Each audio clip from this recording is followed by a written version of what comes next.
Alright. Serious voice. I really wish this giant creepy bird would just leave me alone. The police aren't taking me seriously, but this thing ate my cat. I don't know how the hell I got in. How the hell I got in? Fuck! Excuse me, what? Somehow I've entered giant birdland.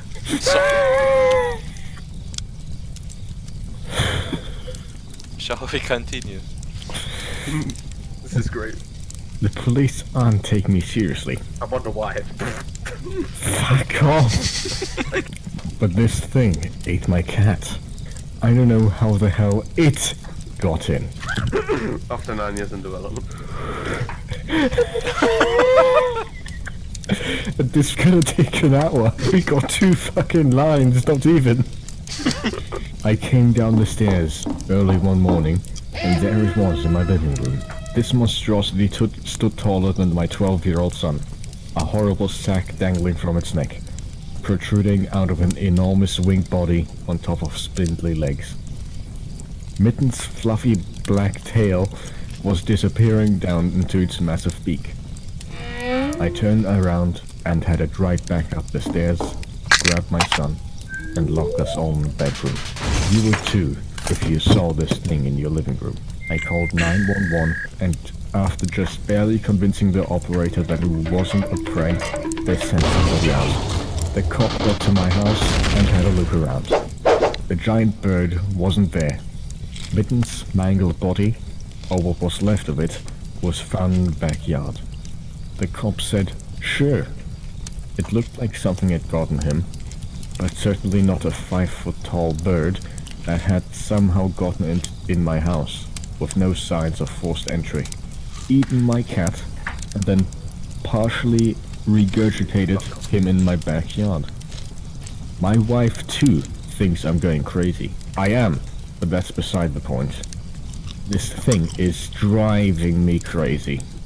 Oh. It was easy to identify the bird, once I later got another look at him in better light. All I had to do was type creepy bird into Google, and there it was.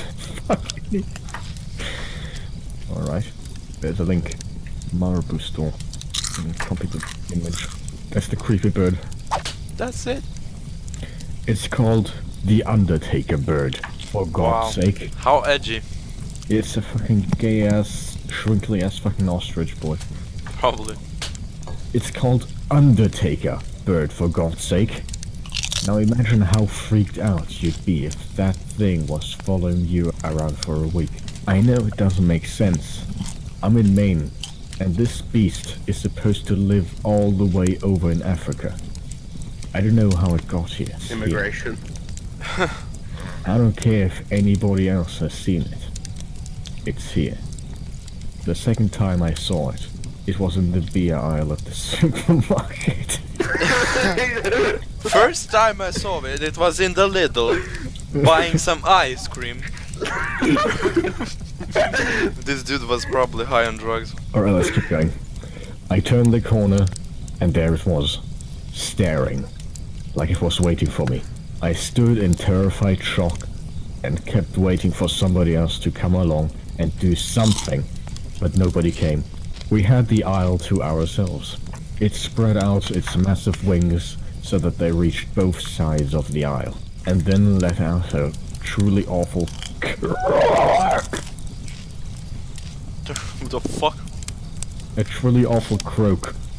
Look at the bird. You can't tell me it makes any other sound. He just basically saw a black raven in the fucking Lidl store. Let's go with that. I started backing up, but it closed its wings. The engineer's levitating. The fuck? Sorry, man. I started backing up, but it closed its wings, turned, and walked away around the corner. I figured I'd hear somebody start screaming when they ran into the bird, but I didn't hear anything except the usual cacophony of supermarket sounds. Carts rolling around, people throwing things into them, talking to each other as registers beeped and the doors slid open and closed. Ooh. And Wait, standing. door sound like a shitty ghost? No, I just added that sound effect because supermarket sounds are so creepy. Alden, I can do some supercars. Sir, that is in the correct aisle. Unexpected item in the bagging area. That's all I hear when I go into the supermarket. Fucking Would you like English. to bag, please? Yeah. Would you like a bag? How else am I gonna carry these 15 bloody Eggs. eggs? 15 eggs, fucking bloody eggs. I walked over to where it had been standing, right in front of my favorite beer.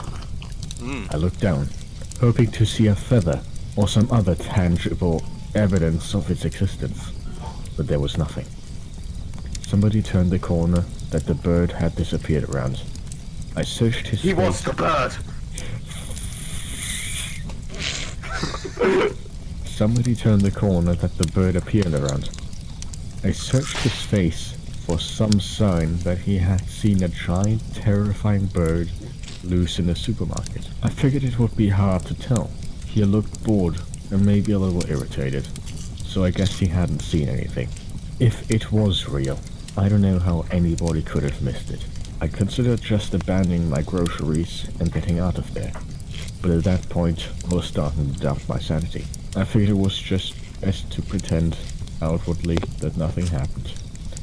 I put the beer in my cart and pushed it over to the checkout line, turning my head around every half second to make sure there wasn't a bird monster right there behind me. This guy really doesn't like birds, does he? The third time I saw the bird convinced me that it was real. I was taking my morning jog. It's always pretty quiet on my little backwoods road, and especially at that time in the early morning. It wasn't unusual to pass a car or two, but that's about it. On this morning, I heard a car coming up behind me, so I moved over to the shoulder and turned my head so I could give a wave. I saw the bird standing there on the opposite side of the road, its wings spread wide. I froze, and it started running across the road, right at me, I'm in sorry, front I of the just can't approaching take car. this seriously because I could just picture that bird doing like an ostrich run. Yeah, like that. Give me egg.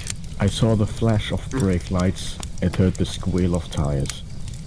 I know the driver saw that bird. Yeah, see, that's how you italicize things probably. The car fishtailed for a few gut-wrenching moments before performing a full 360 spin. 360 no scope.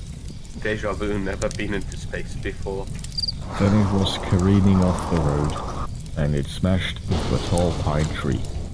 The bird, which had been standing in the middle of the road, with its wings still spread, let out an godly and then slowly turned and walked off into the woods. I called 911, and several minutes later, an ambulance was taking away the obviously dead body of the driver. How the fuck did the driver die from the bird? He fucking 360 no-scoped the tree and himself.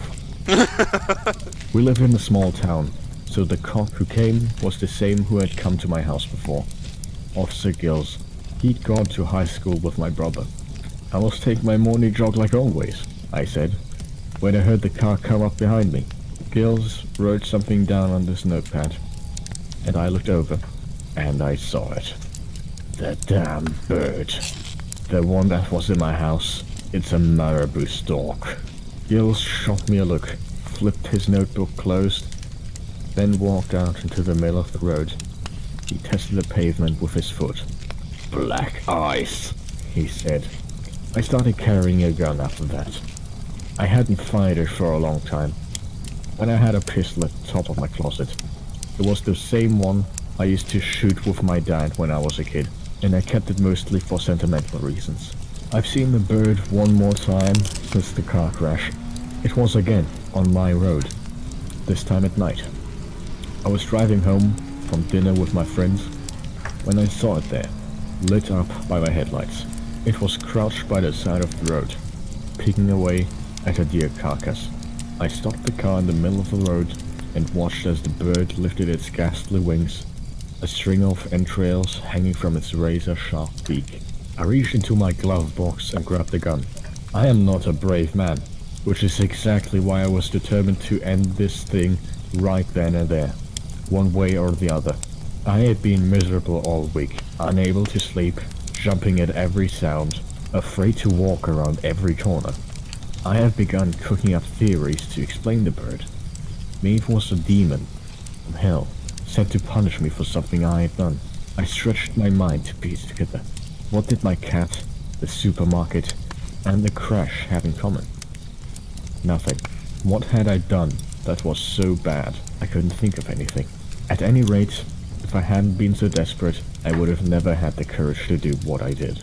As the bird took a step towards my car, I'd never been more terrified in my life. I fired off 5 rounds right into the beast's breast.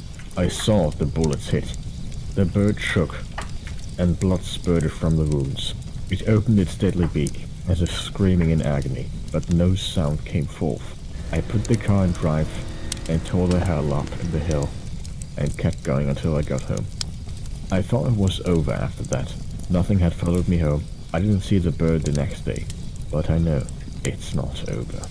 I was asleep in bed last night, my first real sleep in a week, when something jolted me awake. I heard it, coming from outside.